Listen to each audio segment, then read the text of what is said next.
So welcome to the panel, and so glad that you could be here with us. My first question for all of you, but maybe Pam, we can start with you here if you will, is tell us a little bit about yourself and who you are, what is it that you do, how did you get to where you are in what you're doing at Dell Technologies? Sure, thank you.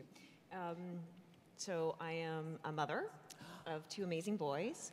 I am a wife of an extremely supportive husband, and I'm a leader of a phenomenal team. And I think in terms of what I do, I'm responsible for the small and medium business segment at Dell Canada. And the journey, I stumbled into technology after graduating from university with a psychology degree. And when I look at my journey, I look at it in terms of 2 kind of parts. One is the first kind of 3/4 of my journey. And the way I would describe that, Bill, is safe and comfortable. I went to work every day, and I worked really, really hard, and I did well, and I thought that I would be promoted because of my good work. And then when I look at the last quarter of my journey, I would describe it as terrifying, not unlike being on the stage right now, terrifying and uncomfortable and amazing. And I think that the amount that I have developed in the last 5 years, just having been in these uncomfortable situations that I've put myself in or other people have put me in, I have grown an unbelievable amount. Wow. And so is it possible, I mean, one of the things we hear thought leaders say all the time is you need to get comfortable being uncomfortable. Is that a lie? Talk to us. Peter, I mean, he's going to come up and talk about the 9 lies. Is that a 10th? That is 100% a lie. I think that what I learned a couple years ago, and I'm sure a lot of people know this, but it's really meaningful for me, especially in moments like this, is that, courage is, not getting rid of fear, right? Courage is acting despite being afraid. Mm-hmm. Well, Brené Brown's been on our stage as well. And you seem that you like her message, and you've probably also heard her talk about how courageous it is to be vulnerable and how much vulnerability we need in order to be courageous. Like they're interchangeable between the two. So, as I talk with people, oftentimes they share with me that, wow, just be more vulnerable, be more vulnerable. And I just want to honor and respect you right now for being more courageous, because I know that it takes your vulnerability to be courageous. So thank you. Thank you for being here, Pam. Top that, Robert. What have you got to say? Yeah, get that microphone really up into your face there and let us know what you want to share. How'd you get to where you are here at LHH? So I'm the managing director of the LHH Knightsbridge Executive Search, Mid-Level Leadership Search, and Executive Interim Search. And I've actually been with the organization just about a year and a half, so not that long. I'll take you way back to the beginning of my journey of work. I started actually my first job when I was 4. And so this could take all day if I, map you through. But I do think that there were some challenges with my parents and potentially child labor laws in those days. But we lived in a small town outside of Toronto, and we picked strawberries, actually. So my brother and I took our wagon, and we would go to the strawberry patch, pick strawberries, and then sell them to neighbors. And that's where I really started my journey in sales and realized it was a great way to be able to buy the things that I wanted. So I spent my early career in hospitality and hospitality leadership roles, and decided that I didn't necessarily want to work every weekend and every holiday when everybody else was having fun and out there. And so I started with an organization 1995 in the search business, in the staffing business, and a large global company. Worked my way through a number of different roles to a position that I was actually traveling globally for quite a long period of time, and then found my way to LHH Knightsbridge, a real opportunity to dig in and be able to build and grow something as we expand across Canada and into the U.S. So LHH Knightsbridge is a human capital organization with career transition and leadership development along with the search business. So an integrated solution. And one of the things you talked about was that you also do temporary placements, if you will. So if some of us wanted to give a try to some senior leadership roles, you help us do that? Absolutely. So we have an executive interim business, which is really actually unique in the level that we represent individuals in. And so many organizations are looking now for people to come in with a level of expertise or skill in a certain area and to be able to insert themselves, be a leader within the organization or an individual contributor, but help that company where there's a gap. So something that they're missing within the company, they can bring somebody in who's either done it before or is looking to build and create something. And it's a great way of work in sort of the world that we live in, the gig economy, and kind of the changing way of work. It's become such a great way to be engaged and actually contribute.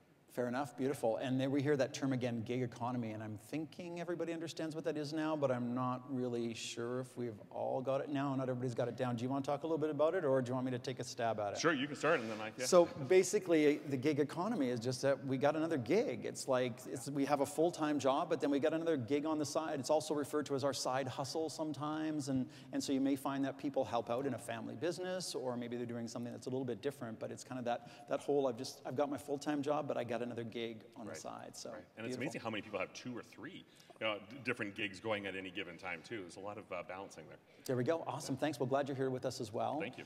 And my dear friend Maria, talk to us about where'd you come from? How'd you get here?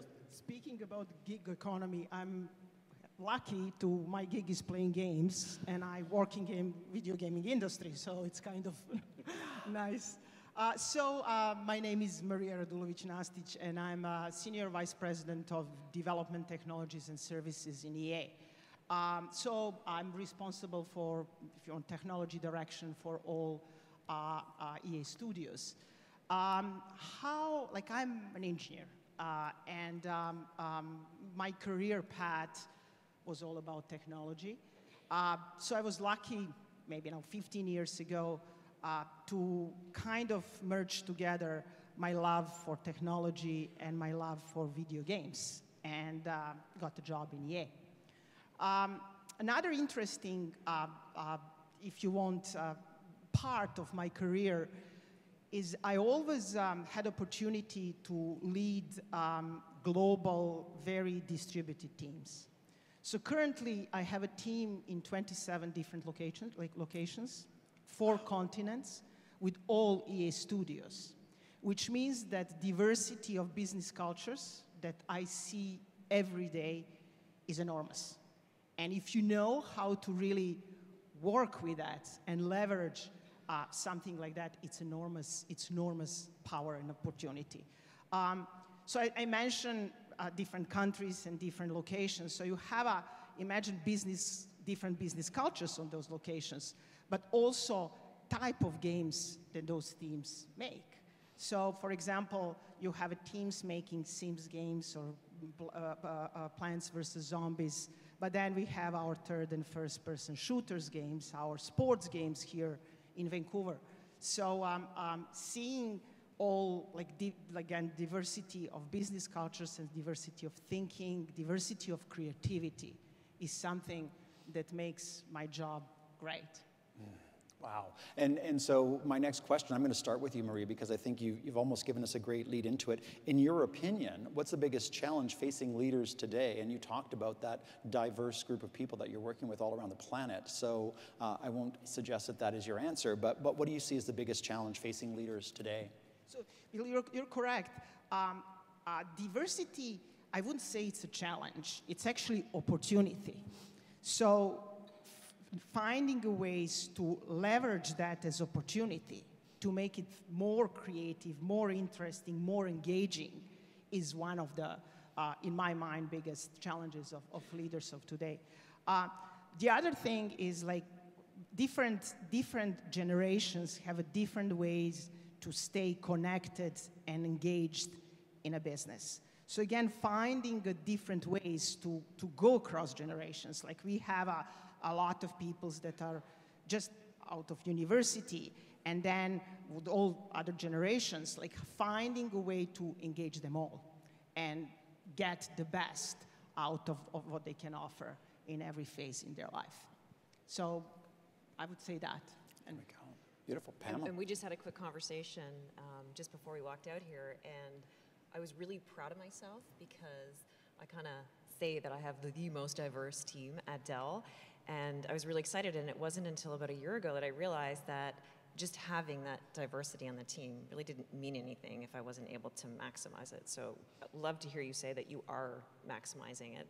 I'm figuring it out now, but it's not just about having a diverse team. My belief is that you have to figure out how to go and pull the diversity out of your team. Well, and we were just having a lunch conversation today around the way that I was raised. My mother, Alice Margaret Foster Williams, raised me well. And she said, you know, Billy, she always called me Billy. She said, you know, just treat people the way you want to be treated. And so we were raised by the golden rule. And it wasn't until my mid-40s, about 45, that I realized how completely disrespectful the golden rule is. And it's simply for the thought that it assumes that other people want to be treated the way that you want to be treated.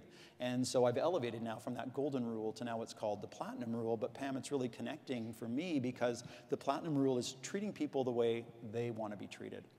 And so if we're engaging our people who are diverse, who are around the planet, maybe even though they're sitting in the same office as you, next to you, it doesn't mean they necessarily want to be treated the same way. So how do we go about engaging and getting our teams on board? So you see that as your biggest challenge right now? Yeah, absolutely. And I think that, and I love to hear how you've taken that and sort of evolved it. But I think that in terms of diversity, my aha moment around figuring out how to be inclusive of the people on my team was, what I was doing was I was looking at, and myself included, I'm a woman in a male-dominated industry, I was treated equal, and I was treating my people equally, but what I wasn't focusing on was the fact that I am different, and they are different. And so if we treat everyone equally, we're not going to be able to pull from that diverse population. So my aha moment was to figure out that I had to talk about the differences. And by talking about the differences, you know, for example, I have someone on my team, one of my direct reports is Muslim, and we never spoke about the fact that he was Muslim. And how was I making him feel by not ever talking about his culture? By talking about the differences, it made a huge impact on the business.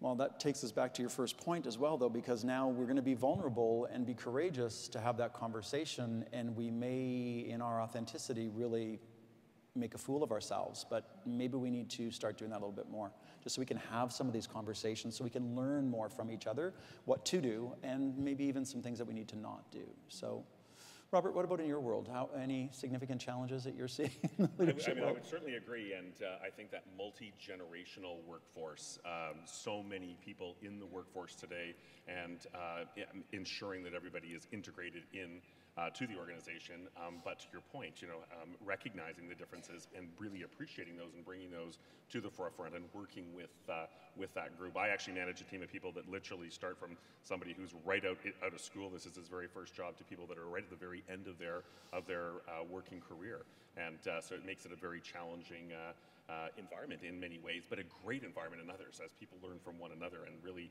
how to work well together and capture what one does well and build that in. And I would also say that, you know, working with organizations that are looking for executives, we're always being asked for people that can help the organization transform. As a leader, how do you impact transformation? And that's, you know, it's one of those words that we hear a lot nowadays in terms of, you know, the world is transforming, business is transforming, but it's very true, and leaders that can navigate through what's changing all of the time. So the world of work is changing, the way that people do their jobs are changing, and, you know, as rapidly as almost daily in many cases, and leaders being able to stay ahead of that and help lead that and do it in a really robust way, but also in a way that moves the business and helps the business navigate or move forward and bring the team with them. Wow. So we've got quite a future ahead of us, because the studies are showing right now that students in school, what they're learning will not be applicable to the world of work when they graduate from school. That's right. And so how are we preparing people to move forward with that is a really good question. Robert, I'm going to come to you, and I want to talk a little bit about corporate culture as one of the most important factors that drive high performance and innovation. What is your organization doing to ensure that culture remains its competitive advantage in finding new ways to succeed in a world of the changing conditions?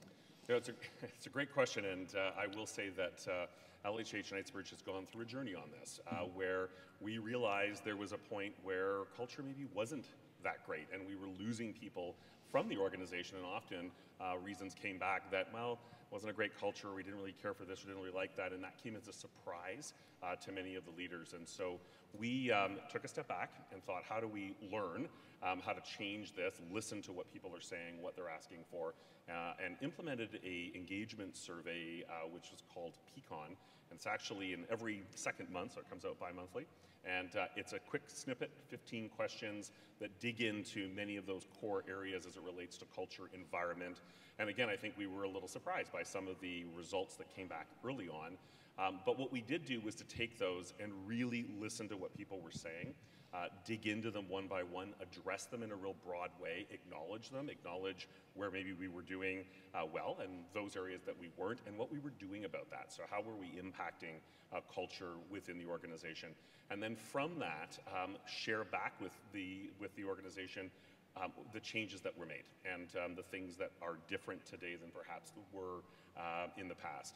And from that, just in some cases, very little things where our country president every month has a drop-in on gym day where people can very freely talk about whatever they want, whenever they want, and there's no repercussion to that. They can be very open, help to impact that. We've changed the way that we model our vacation plans, the way that we manage our open concept area, which was distracting for many people as a result of that. And I think many of those things kind of tied in to that overall ability to be able to engage people. And pleased to say that through about a year and a half of doing this, each period we saw those results increase. But I think the environment is happier. People just genuinely seem to be enjoying what they do, and those are little things that have impacted in a very big way. Wow, well, you're tapping into Neil in a couple of ways here. Number one, in the magazine, there's an article by Neil talking about mandatory vacation and how that worked in a study that they conducted within one organization. But then you're also talking about people being happier. We'll let Neil talk a little bit more about that. But Maria, you look like you have something else to add to the conversation. Sure. Industry that I'm in, it's changing so rapidly that at some point we even ask ourselves, can we talk about transformation? Or it's actually permanent evolution of the business that we are currently in. And it's not something that will start and end because we are constantly in it. Again, asking question, what would be the way to create a culture and have teams and organizations that can accept that state of the permanent change? And we do a few things, so I will just name a few of them. The first one is when we hire, we try to hire people that are okay with change and they know how to learn, because that's the one thing that's constant all the time. Like you join the industry, any kind of probably technology industry, and you need to know how to learn. And you should be okay with learning, constant learning through your career. So the change in the way you do your job today will be something that will come to you naturally. The second thing that we've done, and I think it's something that really helped us, is we actually call out pioneering as one of our key values in the company. So we want people to pioneer. We want people to go somewhere where we've never been before.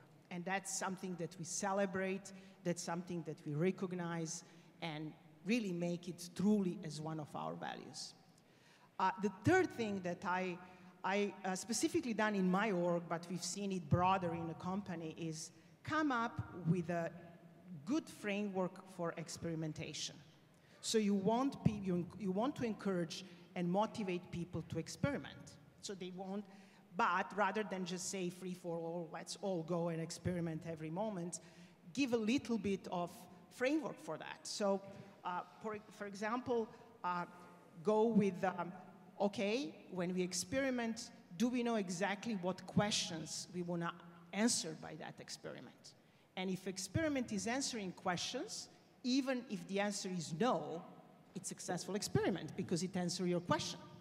Or making sure that whatever we answer, we somehow record and make sure that we don't need to ask and experiment the same thing over and over. And that was something that actually, in my mind, really helped creating a culture of, you know what, we should pioneer, we should experiment, and we should embrace the culture of constant transformation and innovation. And so, will we ever get over the word change, first of all? Because we continue to talk about it being a constant and how it's always there. But I also love what you're tapping into for me is Einstein's definition of insanity, doing the same thing over and over again, expecting a different result. We all know that. And then, what is a mistake? And for me, you only ever make a mistake once. That first time, it is truly a mistake. And the second time, if you do it again, that's a choice that you've made. And now you've chosen to do it again, knowing that you're likely going to get the same result. And so what I invite people to do is to just hyphenate the word, miss-take. And realize that first time it was potentially a mistake. And now what are you going to do for your second take? What are you going to do for your third take? And how are you going to keep evolving? Because if we only had the same game to play with, we'd be working on Pong here right now. And I don't even know if you remember Pong. Half the audience probably doesn't remember Pong. Was the very first video game I ever got. It was wired video game to the TV. So we've come a long way. We've come a long way. Pamela, I want to come to you. This morning we heard a lot about organizational alignment. We know that culture transformation requires a commitment from leaders to live and breathe the desired behaviors that will permeate throughout the organization. What is your leadership team doing to ensure impact and lasting change to align employees and the organizational goals? And when we think about it, it all kind of began with Michael in a dorm room in a university. You've come a long way. Yes. So talk to us. And I mean, I love what I heard already about how some of the other companies are doing this. We have something similar around how we measure our leaders on how the values are permeating through the organization. So we have our values, our core values. Customers always come first, winning together, results, and integrity, which is a huge part of Michael Dell. And we, it does come across in the way that we hire, the way that we, I won't say fire, but keep people, and the way that we model the behaviors. And I think that in terms of the modeling, it's that measurement for us that's key. And we, on an annual basis, I like the frequency that you're doing it. I'll have to give that feedback. But on an annual basis, we measure our leaders on their ability to do this. So we have their team members survey them. And it's one thing to do that. It's another thing to act on it. And we take this so seriously. We celebrate when leaders get high results, and we have plans for those whom don't. And it's really important to us to within our peers, if somebody doesn't do well, we say, hey, this person needs some help. So within the peer group and within their leaders, we help them out. And we won't promote people if they don't achieve a certain score. So really take it seriously. And you're really almost bringing me back to Alan Mulally. You may have seen him in some of the clips, but he talks to us about the business process reviews and the story that he shares with us around being at Ford and how every week people were putting up the green light, green light, green light, no yellow lights, no red lights in any way, shape, or form, and literally having to say to the team, listen, if your intention is to lose $17 billion, keep putting up the green lights. But, how do leaders demonstrate the courage to admit, I have a gap, there's something I'm not good at, and how do I hire people, or how do I learn from a peer who maybe has a strength in that area that I don't have? So it's refreshing to hear that your organizations are literally doing some things about it. Down to the firing, that's an interesting perspective, but could you imagine what it would be like to be with an organization for 5 or 10 years and finally somebody taps you on the shoulder and tells you you're not very good at what you do? Like, why would you let me do it for 10 years? Take action now, please. Maria, I want to come to you next, if I may, and just, can you explain the impact, if any, I'm sure there's a huge impact that social media and technology has made on your organization from the leadership perspective? Wow. She got the worst question. But in your field, it's huge. Yes, it's huge. It's absolutely huge. And it's huge because our players, our fans are very vocal, and they're all in the social media. Of course, if you want, it's something that many of them grew up with. And it's easy for them to express whatever they think about our games through social media. So for us, it's a huge opportunity because it gives you that chance to have direct conversation with your player. But it's also difficult because you will always have people that are not happy with what you do, and then protecting our creative leaders, like being a creative, like somebody who drives really design of the games, and people coming hard on you because they didn't like some aspects, it's very difficult. The other part of the challenges that we have is we all of a sudden find ourselves in gaming in the central stage of many deep social conversation, like where our society is going to there. And that's not something that was traditionally where we were equipped to be. So now all of a sudden it's everywhere, from gun control, some political statements, you know, impact on gaming, of the health.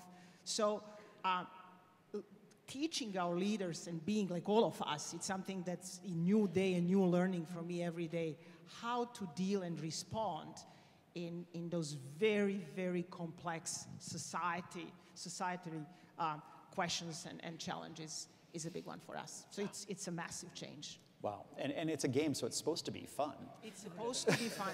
But it's highly competitive to the fact that we're actually filling theaters now in order for people to play the games and demonstrate it. So just before I come to the audience, I told you I was going to come to the audience very shortly. We'll raise the lights just a little bit, and I'll come around and ask you some questions. But Robert and Pam, if I can ask you, is there a person or is there something that's had a tremendous impact on you as a leader? Maybe someone who's been a mentor to you, or this event or person had an impact on you?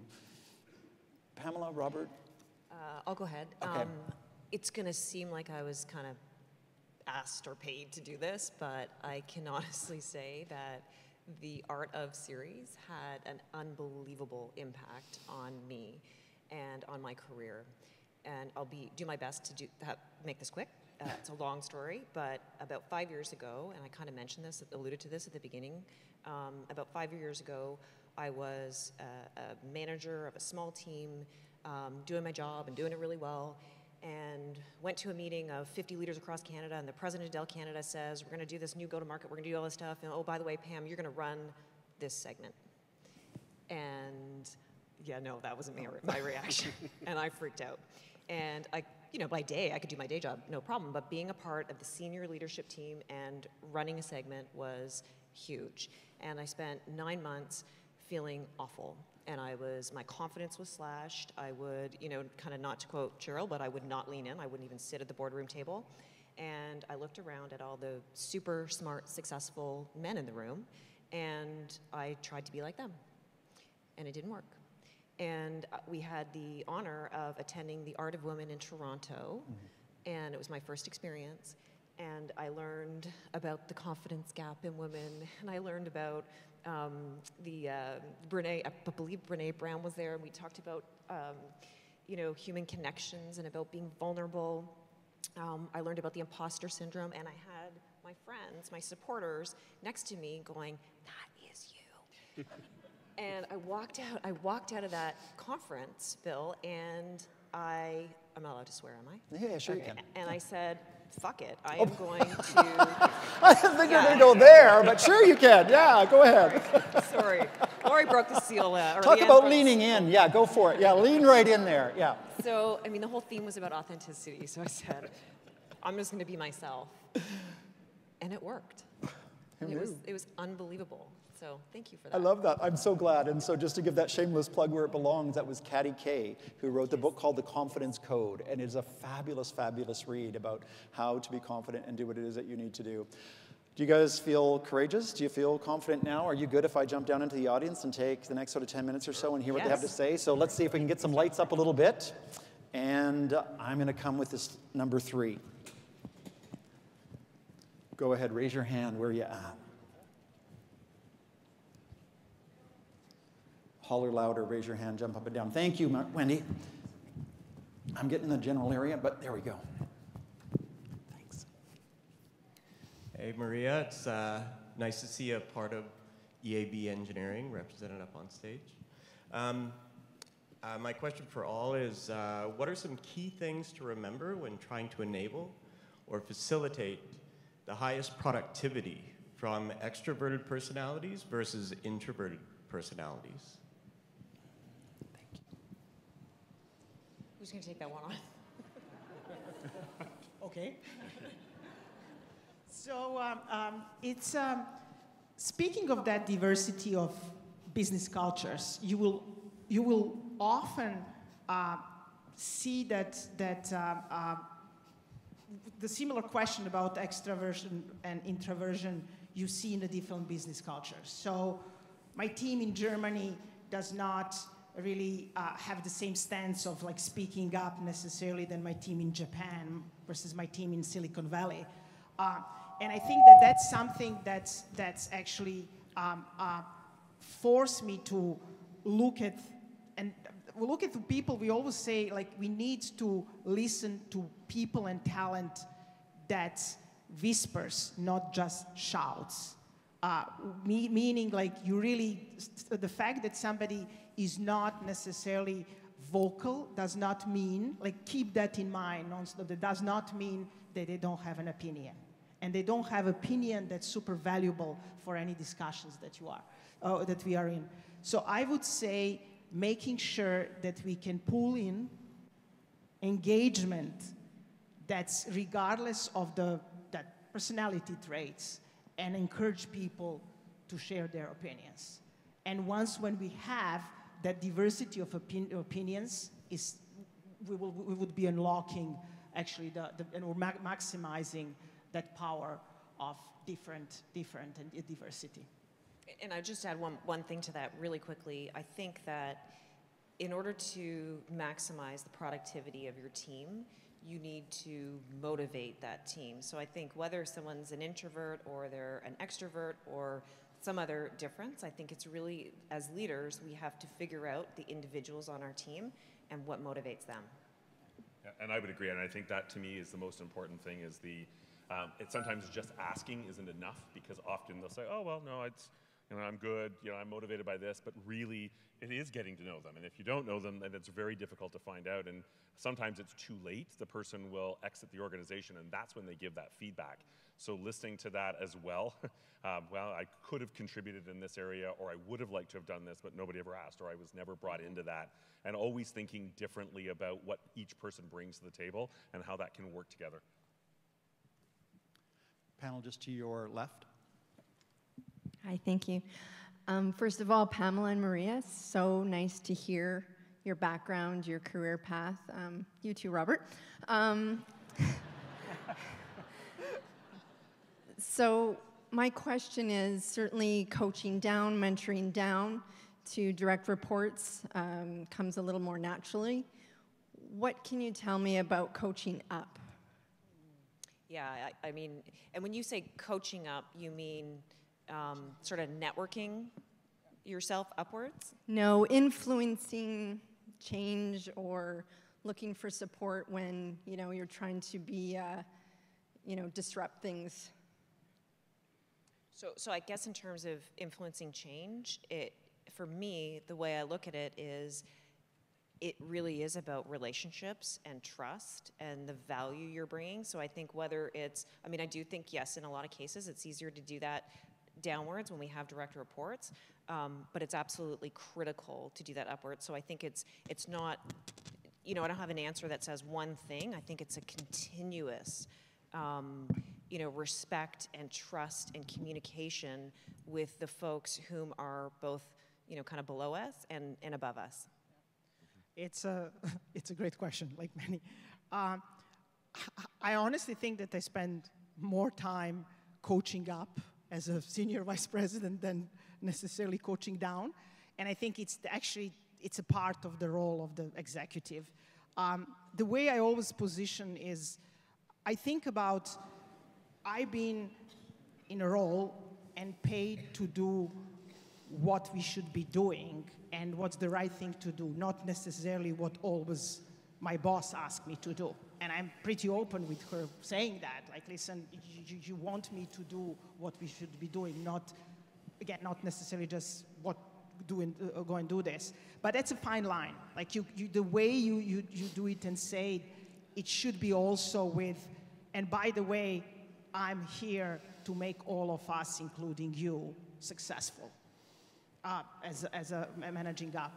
But as we all grow in our career and if you want, take roles with bigger and bigger responsibilities, that aspect of coaching up becomes bigger and bigger. We should embrace it. It's actually the part of the role. And so I would invite us all to think about that from the opposite perspective as well. As leaders, if we want our people to accept coaching, are we open to receiving coaching? Right. And so my experience was working for one of Canada's largest payroll companies, and my team was incredible. They were phenomenal. And they put together this beautiful deck that I had the opportunity to present to the senior leadership team. And I'll always remember this day without fail. The team was in training and development, and so they needed to put together a beautiful PowerPoint presentation, and the data was there, and they captured the data. It was brilliant. And I went to present it to the president and his peers, and they were looking at it, and the president said, "Bill, what's that 33? And I looked at the deck, and I looked at my notes. I looked back at the deck again, and I looked at my notes again, and I said, "Rod, 33 is right after 32 and just before 34. I don't know what it is. And it was that day that I learned that as a leader, I needed my team to coach me. I mean, I would have preferred my team presented to the senior leadership team, but that wasn't going to happen. But it was that day that I realized that I needed to be coached. As their leader, I needed them to coach me on all the amazing work that they had done. And back to your very first question, something that you were proud of was a question I would regularly ask my direct reports on a monthly basis. Just tell me one accomplishment you're most proud of. And it just was really a great opportunity to engage and potentially motivate, whether they're introverts or extroverts. Now you know what really matters to them. So as we take a look and close off this, just in a word, if you will, share with me, as you're looking at leadership and moving forward and being here knowing we're about to get happy, we're about to learn about 9 lies, what are you excited about? So maybe, Maria, we can start with you and just work our way through the line here now. What are you excited about? One word? About, you mean leadership in general, about my work? Yeah. So I think that for the industry that I'm in, it's never been a better time to be in that industry. So you have technology advancements. You do have industry that's starting to be open to that diversity. It's creative industry. It's something that expanding different geographies, different ways of playing games. So that's specifically what really excites me. In terms of leadership, I think that what excites me really is that being authentic leader, authenticity is something that's becoming more and more important for somebody to be well-rounded leader. And it is one of the things that for me it's exciting, I value a lot, and I'm really happy that I can be authentic as I am and still, of course, being seen as a leader. Beautiful, thank you. Robert, what about for you? A word or two? I would say helping people to grow and expand in their careers, in business, and helping the organizations that we work with, and help those organizations build their teams and really evolve and transform and do what they are set out to do. But I think from a team perspective, it's an exciting time to be in the business and leading and guiding in the right way so that people can be successful. Just super short term, I am so excited about taking everything that I've learned today, what I'm going to learn this afternoon, back to my team and sharing it with them. Beautiful. One drop. You, your team, the organization. Thank you so much. Executive panel for today. What'd you think? There we go. Awesome. Thank you so much. I'll see you backstage.